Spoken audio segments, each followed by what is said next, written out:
We the leaders இதனுடைய முதல் மாநாடு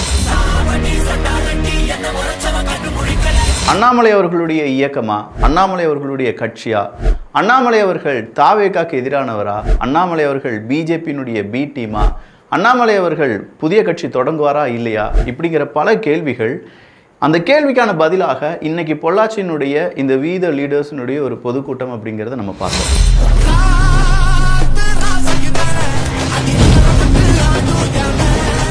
பொதுவாக தமிழ்நாட்டில் நடக்கக்கூடிய அரசியல் மாற்றம் அது ரொம்ப முக்கியமான செய்தியாக இருந்தால் தமிழ் பட்சத்தில் பதிவு பண்ணுவோம்.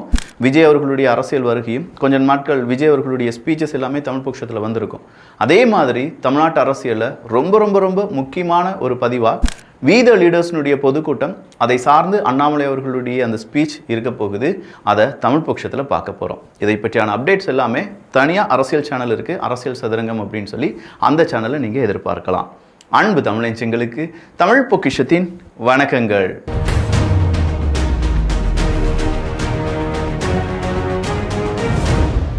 இரண்டாயிரத்தி 31 அரசியல்ல பெரிய ஒரு மாற்றம் வரப்போகுது. அந்த மாற்றத்துல நிறைய தலைவர்கள், உருவாக்கப்பட்ட தலைவர்கள், அவங்களா உருவான தலைவர்கள் அப்படின்னு சொல்லி ஏகப்பட்ட தலைவர்கள் 2031 அரசியலை அப்படியே ஆட்டுவிக்க போகிறார்கள் அப்படிங்கிற ஒரு ஸ்பீச்சை அண்ணாமலை அவர்கள் கொடுத்திருந்தாங்க.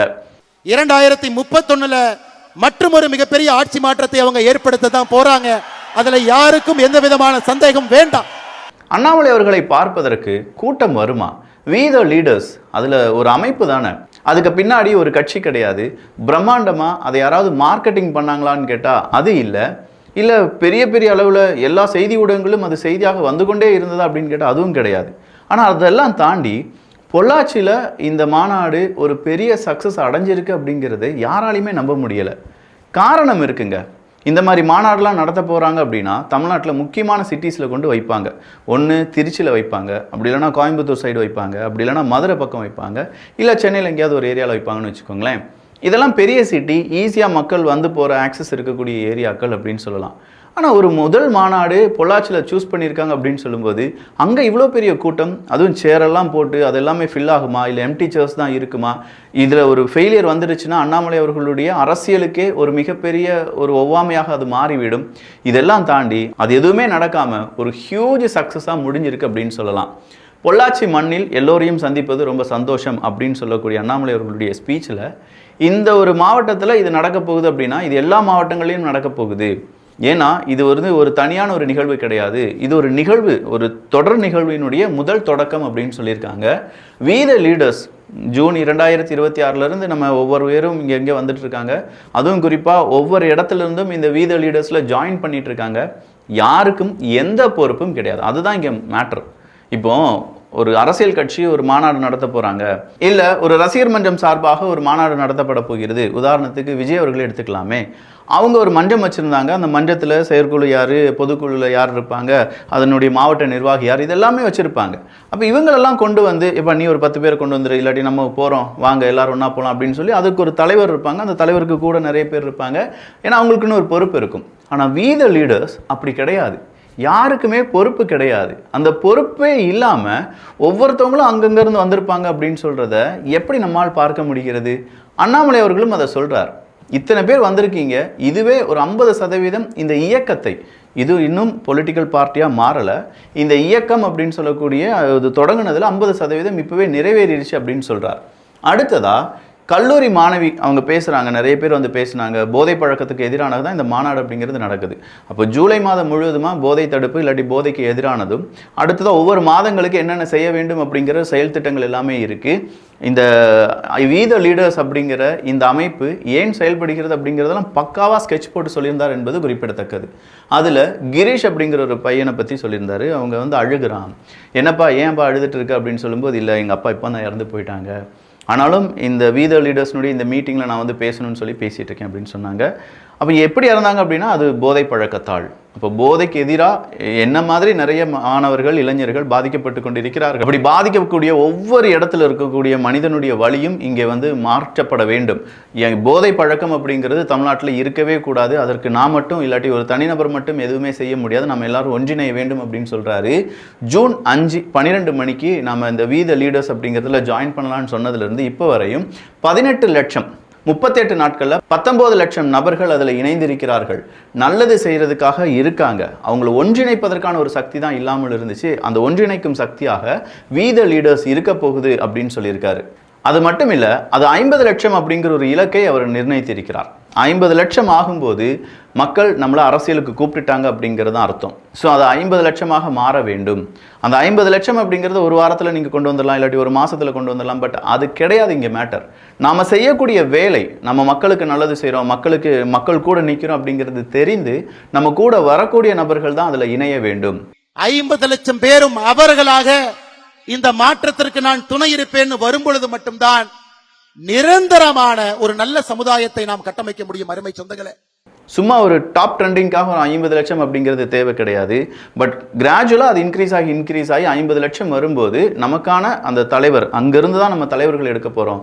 ஒவ்வொரு தலைவர்களையும் நம்ம அங்கே இணைத்து அவங்களுக்கான அந்த பண்பை அதிகப்படுத்தி நம்ம என்ன செய்ய போகிறோம், மிகப்பெரிய ஒரு மாற்றத்தை கொண்டு வர போகிறோம் அப்படின்னு சொல்லியிருக்காங்க. 50 லட்சம் என்கின்ற எண் வரும் பொழுது தமிழ்நாட்டு மக்கள் நம்மை அழைக்கின்றார்கள் என்கின்ற பொருள் அது. அப்படி செய்யலைன்னா காற்றடிக்கிறதுக்கு ஒரு பட்டம் அப்படியே மேலே எழும்பி போகும். அந்த காற்று போனோடனே அந்த பட்டமும் கீழே விழுந்துற மாதிரி ஆயிரும். ஸோ தன்னெழுச்சியாக வரக்கூடிய கூட்டம் தான் ஒரு இயக்கத்தை பல வருடங்கள் அப்படியே வைத்திருக்கும் அப்படிங்கிறது அவர் ரொம்ப பெரிய அளவில் பிலீவ் பண்ணுறாரு. இது உண்மைதான். ஏன்னா ஏதோ ஒரு காரணத்துக்காக காசு கொடுத்தோ இல்லாட்டி பெரிய அளவில் பிரம்மாண்டமாக நம்ம அட்வர்டைஸ்மெண்ட் பண்ணி ஒரு கூட்டத்தை வர வச்சு 50 லட்சம் பேர் இருந்தாங்க, மிஸ்கால் கொடுங்க அப்படிலாம் சொல்லி நம்ம இணைச்சிட்டோம்னு வச்சுக்கோங்களேன். அப்படி இணைந்ததற்கு அவங்களுக்கு என்ன அர்த்தம்னு தெரியாது, அடுத்ததாக என்ன நடக்கும் அப்படிங்கிறத பற்றி அவங்களுக்கு யோசனை இருக்காது. ஆனால் ஒரு விஷயத்தை பார்த்து அதில் புரிதல் ஏற்பட்டு அந்த புரிதல் காரணமாக ஓகே இவர் நல்லது செய்வார், இந்த அமைப்பு ஏதோ செஞ்சிட்டு இருக்கு, இந்த அமைப்பு 4 பேருக்கு நல்லது செஞ்சிட்டு இருக்காங்க, நல்லது சொல்கிறாங்க அப்படின்னு சொல்லி அதில் இணையக்கூடிய அந்த நபர்கள் இருக்காங்க பார்த்தீங்களா, அவங்க தான் ரொம்ப பெரிய அளவில் ஸ்ட்ராங்காக இருப்பாங்க. அதுதான் அண்ணாமலை அவர்களுக்கும் வேணும் அப்படின்னு சொல்கிறார். ஆகஸ்டில் சுற்றுச்சூழல் அப்படிங்கிறத நம்ம பாதுகாக்க போகிறோம். கிட்டத்தட்ட 50 லட்சம் மரம் அப்படிங்கிறத என்ன செய்ய போகிறாங்க, நடப்போகிறார்கள். அது வி த லீடர்ஸ் அப்படிங்கிற அந்த ஒரு அமைப்பை வச்சே செய்ய போகிறாங்களாம். அது அப்போ ஒவ்வொரு மாவட்டங்களையும் நடக்க போகுது. அது மட்டும் இல்லாமல் 2000க்கும் அதிகமான ஏரி குளங்கள் தூர்வாரப்படும் அப்படின்னு சொல்லியிருக்காங்க. அதுவும் வி த லீடர்ஸ் அப்படிங்கிற இந்த அமைப்பை செய்யும் அப்படிங்கிறத சொல்லியிருக்காங்க. இன்னும் ஏகப்பட்ட சுற்றுச்சூழல் பேஸ்டான பல ஈவெண்ட்ஸ் ஆகஸ்ட் மாதம் நடைபெறும் அப்படின்னும், இந்த மாதம் போதைக்கு எதிராக, அதாவது ஜூலை மாதம் முழுவதுமாகவே போதைக்கு எதிரான திட்டமிடுதல், அதற்கான கூட்டம், அதை எப்படி மக்களிடம் சொல்வது அப்படிங்கிறத பற்றிலாம் சொல்லப்படும். அதே மாதிரி செப்டம்பர் மாதம் அப்படிங்கிறது பெண்களுக்காக என்ன பாதுகாப்பு, அந்த பாதுகாப்பை எப்படி உறுதி செய்வது அப்படிங்கிறத பற்றிலாம் அங்கே செப்டம்பர் மாதம் இருக்கும் அப்படின்னு சொல்லியிருக்காங்க. இதே மாதிரி ஒவ்வொரு மாதமும் என்னென்ன திட்டங்கள் போட்டிருக்காங்க அப்படின்னு சொல்கிறாங்க.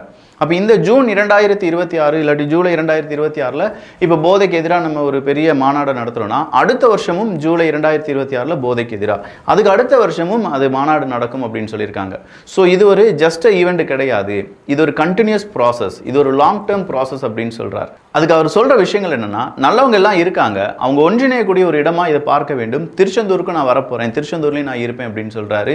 இன்னும் அடுத்தடுத்த இடங்கள்ல இந்த மாநாடு நடக்க போற இடங்கள் எல்லாமே நாம இருப்போம் அப்படிங்கிறது உறுதிப்படுத்துகிறார். அடுத்ததா அந்த கூட்டத்தில், அதாவது இப்போ வி த லீடர்ஸ் அப்படின்னு சொல்ற கூட்டத்தில் 19 லட்சம் நபர்கள் இருக்காங்கன்னா கிட்டத்தட்ட அதில் 17% மகளிர் இருக்காங்க. ஸோ எந்த ஒரு அமைப்பிலையுமே 17% மகளிர்கள் அப்படிங்கிறது இருக்கிறதுக்கான வாய்ப்பு கிடையாது. அரசியல் கட்சியில் 2-3% மட்டும்தான் இருப்பாங்க. பட் அது எதுவுமே இல்லாமல் வி த லீடர்ஸில் 17% மகளிர் இருக்காங்க. அது கிராஜுவலாக இன்க்ரீஸ் ஆகணும். 33% வரை மகளிர், 50% வரை வந்தாலும் ஓகே தான். ஆனால் அட்லீஸ்ட் ஒரு 30-33% மகளிர் அவர்கள் இணைய வேண்டும் அப்படின்னு சொல்லியிருக்காங்க. 14% 18 வயதிலிருந்து 25 வயதுக்கு உட்பட்ட நபர்கள். வி த லீடர்ஸில் இருக்கக்கூடிய ஒரு 14%, 18லேருந்து 25 நபர்களும், 59% அப்படிங்கிறது 39 வயசுக்கும் கீழே இருக்கக்கூடிய மனிதர்களும் அப்படின்னு சொல்கிறாங்க. ஸோ இந்த 39 அப்படிங்கிறது ரொம்ப இம்பார்ட்டன்ட். இந்த 39க்கு கீழே இருக்கக்கூடிய மனிதர்களால் மட்டும்தான் கடந்த முறை ஆட்சி மாற்றம் அப்படிங்கிறது உருவானது. 2026 தேர்தல், அதில் திமுகவை புறம் தள்ளிவிட்டு தாவேகா உள்ள வரணும் அப்படின்னு சொல்லி முடிவெடுத்ததில் ரொம்ப பெரிய அளவில் இன்ஃப்ளூயன்ஸ் பண்ணது யார் அப்படின்னு பார்த்தீங்கன்னா இந்த 39 அப்படிங்கிற வயது தான். அப்போ அதுக்கு கீழே இருக்கக்கூடிய நபர்கள் நம்ம வி த லீடர்ஸ் அப்படின்னு எடுத்து பார்த்தா அதில் 59% இருக்காங்க. எனவே இந்த ஒரு இயக்கம் பெரிய ஒரு மாற்றத்தை ஏற்படுத்தும். அடுத்ததா ஒயிட் பேண்ட் அப்படிங்கிறத நம்ம ஏன் கட்டியிருக்கோம் அப்படின்னு சொல்லி வெள்ளை அந்த பேண்ட் கட்டினதுக்கான ஒரு வரலாறையும் சொல்றார். அமெரிக்காலையும் இதே மாதிரி போதை அப்படிங்கிறது ரொம்ப பெருசாக இருந்துச்சு. அதுக்காக உருவாக்கப்பட்டது தான் ரெட் பேண்டு ஒரு கூட்டம். அந்த ரெட் பேண்டு கூட்டம் அப்படிங்கிறது அமெரிக்காவில் இருக்கக்கூடிய பல இடங்களில் சுற்றி திரிந்து யாரெல்லாம் இந்த மாதிரி போதையில் அடிமையாக இருக்காங்க அவங்களெல்லாம் பாதுகாக்க வேண்டும், அவங்கள போதையிலேருந்து விடுதலை செய்ய வேண்டும் அப்படின்லாம் போராடிச்சு. அதே மாதிரியான ஒரு சம்பவத்தை தான் நாம் இங்கே செஞ்சிட்ருக்கோம். அதனால தான் நம்ம ஒயிட் பேண்ட் கட்டியிருக்கோம் அப்படின்னு சொல்லியிருக்காங்க.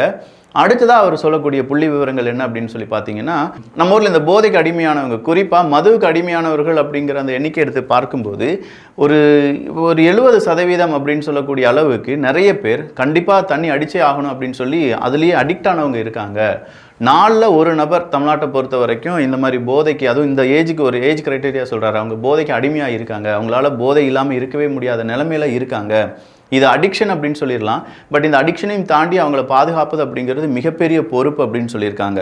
மது இருக்குது, எல்லாத்துலேயுமே மது இருக்குது. ரோடு ஆக்சிடெண்ட்டாக இருக்கட்டும், ஒரு விஷயம் ஒரு பெரிய அளவில் ஒரு பெண்களுக்கு எதிரான வழக்கு நடக்குது அப்படின்னா அதுவாக இருக்கட்டும், இல்லை தகராறு நடக்குதுன்னா அதுக்கு பின்னாடி மது இருக்குது. இப்படி எல்லா இடங்களிலும் மது அப்படிங்கிறது இருந்துக்கிட்டே தான் இருக்குது. முக்காடு போட்டுட்டு மது குடிக்க போன ஒரு காலம் முடிந்து நெஞ்ச நிமிர்த்திக்கிட்டு மது குடிக்கக்கூடிய ஒரு காலம் வந்துருச்சு. அதை நாம் கண்டிப்பாக என்ன செய்யணும், அவாய்ட் பண்ணுற அளவுக்கு நம்முடைய இந்த கூட்டம், அதாவது இந்த வீத லீடர்ஸ் அப்படிங்கிற இயக்கம் எல்லோரிடமும் பேசி அந்த போதைக்கு அடிமையானவர்களை மீட்க வேண்டும் அப்படின்னு சொல்லியிருக்காங்க. கிட்டத்தட்ட 5500 டாஸ்மாக் அப்படிங்கிறது இருக்குது. அந்த 5500 டாஸ்மாகை நாம் எப்படி மூட போகிறோம் அப்படிங்கிறத விட ஆரோக்கியமாக இதில் என்னென்ன மாற்றங்கள் கொண்டு வரலாம் அப்படிங்கிறத பற்றி பேசியிருக்கோம். அதை அரசு செஞ்சுட்டு தான் இருக்காங்க. அது மட்டும் இல்லாமல் ஒரு ஆன்சைட்டியாக இருக்கட்டும், நடுக்கமாக இருக்கட்டும், இதன் காரணமாகவே தண்ணி அடிக்கிறோம் அப்படின்னு சொல்லக்கூடிய நபர்களும், நான் தண்ணி அடிச்சிட்டேன், இது என் மகளுக்கு என் மகனுக்கு பெரிய அவமானம் அப்படின்னு சொல்லி அழக்கூடிய நபர்களும் இருக்கிறார்கள். ஸோ இதை பற்றிலாம் டாக்டர்ஸ் நிறைய பேர் பேசியிருக்காங்க அப்படின்னு சொல்லி இந்த வீத லீடர்ஸில் இணைந்த டாக்டர்ஸை பற்றிலாம் பேசியிருந்தாங்க. அதுலேயும் குறிப்பாக இந்த ட்ரக் அம்பாசடர் அப்படிங்கிறது ரொம்ப முக்கியமாக இருந்துச்சு. 2025லேயே முன்னாள் தமிழ்நாட்டு அரசாங்கம் திமுக இருக்காங்கல்ல, அவங்க என்ன அறிமுகப்படுத்தியிருக்காங்கன்னா ட்ரக் அம்பாசடர் அப்படிங்கிறத அறிமுகப்படுத்தியிருக்காங்க. ஒரு கல்லூரியில் அட்லீஸ்ட் ஒரு 10 பேராவது இருக்கணுமா. அவங்களுக்கு ட்ரைனிங் எல்லாமே கொடுக்கப்பட்டிருக்கும். அங்கே இருக்கக்கூடிய மாணவ மாணவிகள் யாராவது ட்ரக்குக்கு அடிக்டடாக இருந்தாங்கன்னா அவங்கள கண்டுபிடிச்சு அதை முதல் தடவையாக பேசி, அப்படி இல்லைனா அதை காலேஜ் லெவலில், அதாவது அங்கே இருக்கக்கூடிய ப்ரொஃபஸர்ஸ் லெவலில் பேசி, காலேஜினுடைய நிர்வாகம் வழியாக பேசி அவங்கள சரிப்படுத்தி, அதையும் தாண்டி ஏதாவது கைமீறி போயிடுச்சு அப்படின்னா அது காவல்துறையில் அணுகி இந்த மாதிரி விஷயங்கள் செய்வதற்கெல்லாம் ட்ரக் அம்பாசடர்ஸ் அப்படிங்கிறவங்க நியமிக்கப்பட்டிருக்க வேண்டும். ஆனால் நிறைய காலேஜில் அந்த ஜிஓவை காண்பித்து தான் நிறைய மாணவ மாணவிகள் ட்ரக் அம்பாசடர்ஸ் அப்படிங்கிறத உருவாக்குனாங்க.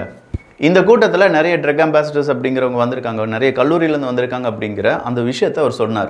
அடுத்ததாக இந்த 500 மீட்டர், அது வந்து பொது இடங்களாக இருக்கட்டும், இல்லாட்டி மத வழிபாட்டு தலங்களாக இருக்கட்டும், அதை சுற்றி இருக்கக்கூடிய 500 மீட்டர் ரேடியஸில் டாஸ்மாக் கடைகளை மூடுகிறோம் அப்படின்னு சொன்னாங்கல்ல. 717 டாஸ்மாகை மூடி இருக்காங்க. பட் எங்களுடைய கள ஆய்வில் இன்னும் நிறைய டாஸ்மாக் கடைகள் இருக்குது. அதை மூடுவதற்கான அறிவிப்புகள் எல்லாத்தையுமே நாங்கள் கவர்மெண்ட்டை கொடுத்துருக்கோம். கவர்மெண்ட் அதை செய்யலைன்னா அடுத்த கட்டத்தை நோக்கி பார்க்கலாம். ஏன்னா ஒரு வெள்ளை அறிக்கையை கொடுத்துருக்காங்களாம், எந்தெந்த மாதிரியான ட்ரக் அடிக்டடாக இருக்காங்க, அதை எப்படி தடுக்க முடியும் அப்படின்னு சொல்லி வீத லீடர்ஸ் அண்ணாமலை அவர்களுடைய மேற்பார்வையிலேயே நிறைய டாக்டர்ஸ்லாம் ஒன்றிணைந்து ஒரு வெள்ளை அறிக்கை அப்படிங்கிறத மாநில அரசாங்கத்துக்கு கொடுத்துருக்காங்க. ஸோ மாநில அரசாங்கம் அதை செவ்வனே செய்தால் நிறைய மாற்றங்கள் அப்படிங்கிறத பார்க்க முடியும் அப்படின்னு சொல்கிறாங்க. ஸோ டிவிகே வந்துருச்சு, நீங்கள் வெளுத்து விட்டுருக்க வேண்டியதானே, ஒரு ப்ரெஸ் மீட்டை கொடுங்க, டிவிகேவினுடைய அரசாங்கத்தை பற்றி பேசுங்க அப்படின்னு சொல்லி நிறைய பேர் கேட்குறாங்க. இது ரொம்ப ரொம்ப ரொம்ப இம்பார்ட்டண்ட்டான ஒரு டாப்பிக்காக இருந்துச்சு. ஏன்னா தாவிகா வந்த பிறகு அண்ணாமலை அவர்கள் சைலண்ட் ஆகிட்டார், பிஜேபி பி டீமாக இருக்கார், அப்படி இப்படி நிறைய பேர் பேசினாங்கல்ல. அதற்கான ரீசன்ஸ் என்ன அப்படிங்கிறத அவருடைய பாணியில் அவர் சொல்லியிருக்கார். 1,68,00,000 மனிதர்கள் ஓட்டு போட்டு தான் தாவிகா இப்போது ஆட்சி அமைத்து கொண்டு இருக்கிறார்கள். அந்த ஆட்சியில் இப்போ இருக்கக்கூடிய அமைச்சர்கள் யாருமே இரண்டாவது மூன்றாவது முறையெல்லாம் கிடையாது. ஐயா செங்கோட்டையன் அவர்களை தவிர எல்லாருமே முதல் முறை அமைச்சர்கள். அப்படி இருக்கும்போது சின்ன சின்ன தடுமாற்றங்கள் அப்படிங்கிறது வரும். அந்த தடுமாற்றத்தை பயன்படுத்தி அற்ப அரசியலுக்காக அவங்களை கீழே இழுத்து போடணும் அப்படிங்கிற எண்ணம் கிடையாது. அந்த தடுமாற்றம் ஏன் வந்தது அப்படிங்கிறத அவங்க கிட்ட சொல்லி அந்த தடுமாற்றத்திலிருந்து அவங்க வெளியில் வராங்களா அப்படிங்கிறத பார்க்க வேண்டும். அந்த தடுமாறும் போது தாங்கி பிடிக்கணுமே தவிர மறுபடியும் இழுத்து கீழே போடக்கூடாது. அந்த அரசியலுக்கு நம்ம வரல.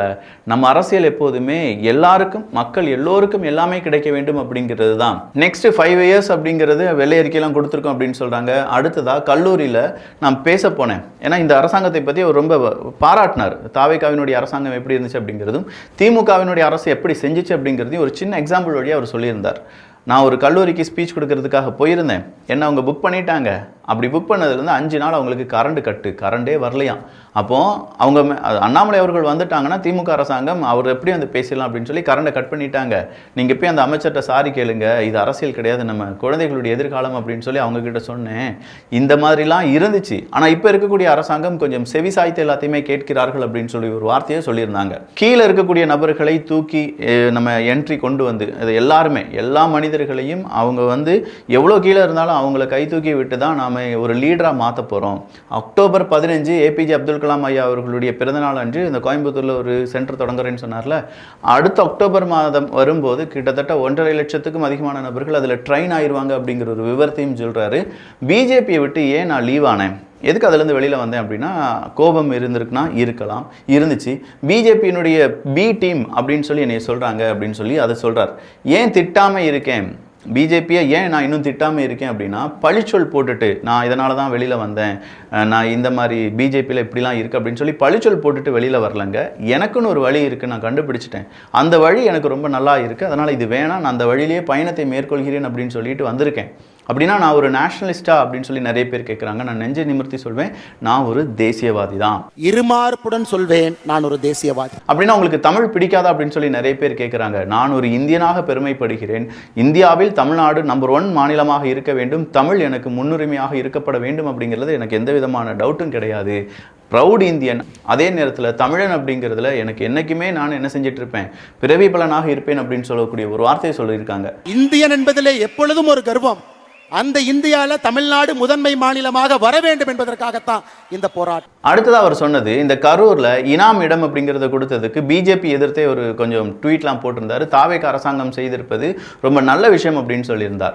உடனே நிறைய பேர் அண்ணாமலை அவர்கள் ஹிந்து விரோதியாக மாறிட்டாரு அப்படின்னு சொல்லி நிறைய சொன்னாங்க. அது அறநிலைத்துறை இடத்துக்கும் அந்த இனாமா கொடுத்தாங்க பார்த்தீங்களா, விஜயநகர பேரரசு. அதன் பிறகு கோயிலில் வேலை பார்த்த நிறைய நபர்கள் இருப்பாங்க பாருங்க, பூ போட்டவங்க இருப்பாங்க, இல்லாட்டி மாலை தொடுத்தவங்க இருப்பாங்க, நாதசுரம் வாசிச்சவங்க இருப்பாங்க. அவங்களுக்கு இனாமா கொடுத்த இடத்த காமராஜர் அவர்கள் அவங்களுக்கே கொடுக்க வேண்டும் அப்படின்னு சொல்லி நினைச்சாரு. ஆனால் திமுக அதுலேயும் கொஞ்சம் கலகத்தை செய்து அதை ஒரு 0 வேல்யூ இடமாக மாற்றி விட்டது. அது ஒரு 50-60 வருஷத்துக்கு பிறகு தாவேகா இது இந்த இடம் உங்களுக்கானது தான் அப்படின்னு சொல்லி கொடுத்துருக்காங்க. இதை நம்ம வரவேற்கணுமே தவிர வெறும் ஒரு அரசியல் லாபத்துக்காக அதை எதிர்க்கக்கூடாது அப்படின்னு சொல்றார். இதை பற்றி பேசினா இனாமா எனக்கு இப்போ ஹிந்து விரோதி அப்படிங்கிற ஒரு பட்டத்தை கொடுத்துட்டாங்க அப்படின்னு சொல்றார். அப்படின்னா நீ ஹிந்துக்கு ஆதரவு இல்லையா அப்படின்னு கேட்டால், நீ எந்த மதத்தை சார்ந்தவன் அப்படின்னு கேட்டால், நான் ரொம்ப பெருமையாக சொல்லுவேன், நான் திருநீர் வச்சிருப்பேன், நான் ஒரு ஹிந்து தான், அது எனக்கு பெருமை தான். ஆனால் இந்த ஹிந்து அப்படிங்கிறதோ இல்லாட்டி என்னுடைய மதத்தை அப்படிங்கிறத நான் வீட்டில் வச்சே பூட்டிட்டு வந்துடுவேன். அதை வெளியில் சொல்லணும் அப்படிங்கிறது தேவை கிடையாது. எல்லா மனிதர்களும் ஒன்று தான், எல்லா மதமும் ஒன்று தான் அப்படின்னு நினைக்கக்கூடிய சாதாரண ஹிந்து குடும்பத்தை சார்ந்தவன் தான் நான். அதே மாதிரி தான் எல்லாரும் இருப்பாங்க. எல்லாருமே மதத்தையும் ஜாதியையும் வீட்டிலே வச்சு பூட்டிடுங்க. அவங்கவுங்களுக்கு அவங்கவுங்க மதம் பெருசா, அடுத்தவங்களுக்கு அவங்க மதம் பெருசு அப்படிங்கிற அந்த எண்ணம் நம்ம எண்ண ஓட்டத்தில் இருக்கணும். ஸோ பிஜேபியினுடைய பி டீம் கிடையாது. தாவேகாவை ஏன் விமர்சனம் பண்ணலை அப்படிங்கிறதையும் போட்டுட்டாரு. நான் ஹிந்து தான், ஆனால் அடுத்தவங்களை எந்த விதத்திலையும் டிஸ்டர்ப் பண்ணக்கூடிய இல்லாட்டி அதுதான் பெருசு அப்படின்னு சொல்லி பேசக்கூடிய ஒரு மனிதன் கிடையாது. எல்லோரையும் மதிக்கக்கூடிய ஒரு மனிதன் அப்படின்னு சொல்லிட்டார். மதம் இல்லாத, சாதி இல்லாத, அதெல்லாம் வீட்டில் பூட்டி வச்ச ஒரு ஒருங்கிணைந்த இந்தியாவையும் தமிழ்நாட்டையும் உருவாக்குவது அப்படிங்கிறது என்னுடைய கனவு அப்படின்னு சொல்றார். சேவை, மாற்றம், முன்னேற்றம், இதுதான் இருக்கணும். அது சேவை, மாற்றம், முன்னேற்றம் அப்படிங்கிறது எப்போதுமே இருக்கும். அதே மாதிரி இது அண்ணாமலை கட்சி அப்படின்னு சொல்றாங்க, இல்லாட்டி அண்ணாமலை இயக்கம் அப்படின்னு சொல்றாங்க. கண்டிப்பா கிடையாது. நான் தனிப்பட்ட ஒரு நபர் கிடையாது. இதுக்கு பின்னாடி நிறைய பேர் இருக்காங்க. இது நம்முடைய இயக்கம். இது நம்ம எல்லாருமே ஒன்றிணைந்தா இது முன்னோக்கி கொண்டு போகணும் அப்படின்னு சொல்றார். அடுத்து ஆல்கஹால் அனோனிமஸ் அப்படின்னு சொல்லி ஒரு வார்த்தையை சொல்றாரு. அது என்னன்னா, இந்த தண்ணி அடிச்சிட்டே இருப்பாங்கல்ல, அவங்க கிட்ட உட்காந்து பேசுவாங்களாம். அப்போ கண்டினியூஸாக உட்காந்து பேசும்போது ஒரு 20-30 தினங்கள் அவங்க கிட்ட பேசும்போது அவங்க ஏன் தண்ணி அடிக்கிறாங்க அப்படின்னு சொல்லுவாங்களாம். கொஞ்சம் நாட்களுக்கு பிறகு ஏன் தண்ணி அடிக்கக்கூடாது அப்படின்னு சொல்லுவாங்களாம். அதன் பிறகு அவங்க என்ன செய்வாங்கன்னா, ஒரு பிரேக்கிங் பாயிண்ட் வருமா, ஐயோ நான் தண்ணி அடிச்சதுனால இப்படிலாம் பிரச்சனை வந்துருச்சுன்னு. அதுலேருந்து அவங்க என்ன செஞ்சிருவாங்க, விடுதலை அடைவார்கள் அப்படின்னு சொல்றாங்க.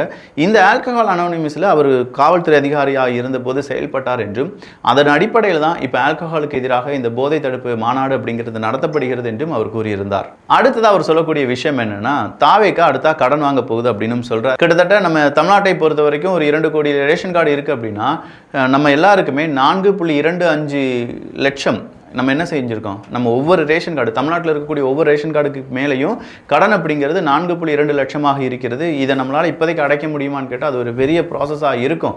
அதை விட அடுத்த வருஷம் தாவேக அரசாங்கம் ஒரு 85,000 கோடி ரூபாய் கடன் வாங்குவாங்க. அடுத்த வருஷம் ஒரு 80,000 கோடி ரூபாய் கடன் வாங்குவாங்க. டோட்டலாக தாவேக அரசாங்கம் இந்த 5 வருஷத்தை முடிச்சுட்டு வரும்போது தமிழ்நாட்டினுடைய கடன் 14 லட்சமாக இருக்கும் அப்படின்னு சொல்லி அண்ணாமலை அவர்கள் சொல்கிறாங்க. ஸோ அரசு மீது பழி போட்டு தப்பிப்பதற்கு இங்கே நாங்கள் வரவே இல்லை. அதை விட அரசு என்ன மாதிரி செயல்பாடுகளை செஞ்சிட்ருக்காங்க, அதில் எவ்வளோ நல்ல விஷயங்கள் செஞ்சிட்ருக்காங்க அப்படிங்கிறத பாராட்டுவதற்கு நாங்கள் தயாராக இருக்கோம் அப்படின்னு சொல்லியிருக்காங்க. சிகிச்சை அப்படின்னு சொல்லும்போது, அதாவது இப்போ தமிழ்நாட்டில் ஒரு நபர் தனியார் ஒரு மருத்துவமனைக்கு போயிட்டாங்கன்னா சிகிச்சைக்கு தோராயமாக 43,000 ரூபா ஆகுது. ஆனால் இந்தியாவில் 33,000 ரூபா, வேறு மாநிலங்களில் 33,000 ரூபாய்க்கெல்லாம் சிகிச்சை பண்ணி முடிச்சிடலாம். அப்போ இந்தியாவில் குறிப்பாக தமிழ்நாட்டில் தான் சிகிச்சைக்கு அதிக பணம் அப்படிங்கிறத கொடுத்துட்ருக்காங்க. இந்தியாவில் தனியார் மருத்துவமனையில சிகிச்சைக்கு அதிகமாக பணம் கொடுக்கக்கூடிய ஒரு மாநிலம் நம்முடைய தமிழகம். இந்தியா 33,000 கொடுக்குறாங்க, நம்ம 43,000 கொடுக்குறோம். அது எல்லாமே இன்டர்நேஷனல் லெவலில் மாற வேண்டும் என்றால் அது வீத லீடர்ஸால் உருவாக்கக்கூடிய தலைவர்கள், அவங்க உருவாக்கக்கூடிய கோட்பாடுகளால் முடியும் அப்படின்னு சொல்லி அவர் நம்பிக்கை கொடுக்கிறார். நம்முடைய ஆட்சி வரும் பொழுது வேர்ல்டு கிளாஸ் அதுல இருக்கணும், மெடிசன் இருக்கணும், அரசு பள்ளிகள் வேர்ல்டு கிளாஸா இருக்கணும். அடுத்ததாக தமிழ்நாட்டை பொறுத்த வரைக்கும் 365 நாளில் 357 தினங்கள் எக்ஸ்ட்ரீம் வெதர் கண்டிஷனில் தான் இருந்திருக்கும். அப்போ இந்த வெதர், அதை சார்ந்து இருக்கக்கூடிய விவசாயம், இது எல்லாத்தையுமே நம்ம பேணி காக்க வேண்டும், இது எல்லாத்துக்குமே ஒரு நல்ல மாற்றம் கொண்டு வர வேண்டும் அப்படின்னு சொல்றதுல அவர் ரொம்ப உறுதியாக இருக்கார். அதில் அவர் சொல்லக்கூடிய விஷயம் மெய்யான சமூக நீதி, நிலையான வளர்ச்சி, வேளாண்மை எழுச்சி, பண்பாட்டு மீட்சி, ஆட்சியில் புரட்சி. இதுதான் அண்ணாமலை அவர்கள் இல்லாட்டி அதை சார்ந்திருக்கக்கூடிய கட்சியினுடைய முக்கிய நோக்கமாக இருக்க போகிறது. ஸோ மெய்யான சமூக நீதியாக இருக்கட்டும், நிலையான வளர்ச்சியை செய்து வேளாண்மை எழுச்சியும் கொண்டு வந்து பண்பாட்டு மீட்சி, தமிழ் சார்ந்த கலாச்சாரங்கள், அந்த பண்பாட்டு மீட்சியும் கொண்டு வந்து அதன் பிறகு ஆட்சியில் புரட்சி அப்படிங்கிறத நம்ம செய்ய போகிறோம். என் மண் என் மக்கள் அப்படிங்கிற தொழிற்சங்கங்கள் தொடங்கப்பட்டிருக்கிறது. ஆட்டோ ஓட்டுநர்லேருந்து எல்லாருமே அதில் வந்து இணைந்து கொள்ளுங்கள் அப்படின்னு சொல்லியிருக்காரு. ஆப் அப்படிங்கிறது, அதாவது இந்த வீத லீடர்ஸ் அப்படிங்கிறதுக்கான ஆப் அப்படிங்கிறது அறிமுகம் செய்யப்பட்டிருக்கிறது பிளே ஸ்டோரில். இப்போதும் ஆப் ஸ்டோரில் ஒரு 3 தினங்களுக்கு பிறகு வரும் அப்படின்னும், அந்த ஆப் வழியாகவே உங்களுடைய சட்டமன்றத்தில் என்ன நடந்துட்டு இருக்கு, அதை நீங்கள் எப்படி வாலண்டியர் பண்ணலாம், இல்லாட்டி நீங்கள் எப்படி அதை இனிஷியேட் பண்ணலாம் அப்படிங்கிறது எல்லாமே அந்த ஆப்ல கொடுத்திருக்கோம் அப்படின்னும்.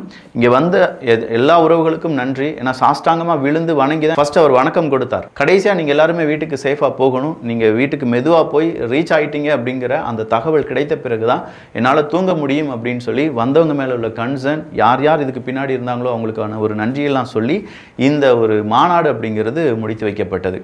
ஸோ இந்த மாநாட்டிலேருந்து நமக்கு என்ன தெரியுதுன்னா, ஒரு பெரும் எழுச்சி அப்படிங்கிறது இப்போ இருக்கக்கூடிய அரசியலில் உருவாகி இருக்கிறது. ஆனால் இந்த உருவாக்கத்துக்கு பின் ஒரு அரசியல் தலைவரோ இல்லாட்டி கரிஷ்மேட்டிக் லீடர் இல்லாட்டி இது சினிமாலேருந்து வந்த விஜய் மாதிரியான அவங்களோ இல்லாமல் ஒரு சாதாரண ஒரு அரசியல்வாதியாக, ஒரு போலீஸ் ஆஃபீஸராக இருந்து ஒரு அரசியல்வாதியாக இருந்து ஒரு கட்சியில் இருந்து வந்த ஒரு நபருக்கு இவ்வளோ பெரிய ஒரு வரவேற்பு அப்படிங்கிறத தமிழ்நாட்டில் யாருமே எதிர்பார்த்துருக்க மாட்டாங்க.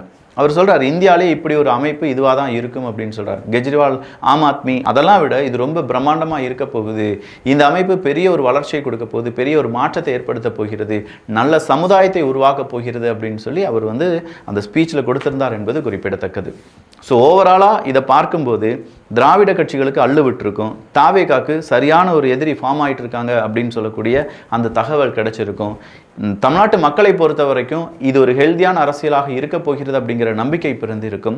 அதை தாண்டி இன்னும் பல நிகழ்வுகள் நடக்க போகிறது அப்படின்னு சொல்லியிருக்காங்க. பல நல்ல விஷயங்களை வீத லீடர்ஸ் செய்ய போகிறாங்க அப்படின்னு சொல்லியிருக்காங்க.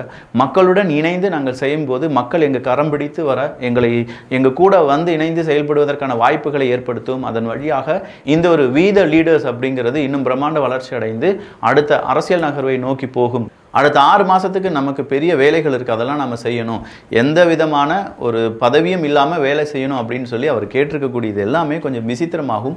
அதே நேரத்தில் அந்த சப்போர்ட் ரொம்ப ஆச்சரியத்தையும் ஏற்படுத்துகிறது. ஸோ ஓவராலாக அண்ணாமலை அவர்கள் பேசினது, அதுக்கு பின்னணியில் இருக்கக்கூடிய உண்மைகள் அப்படிங்கிறது எல்லாத்தையுமே நம்ம இந்த ஒரு பதிவில் பார்த்துட்டோம்.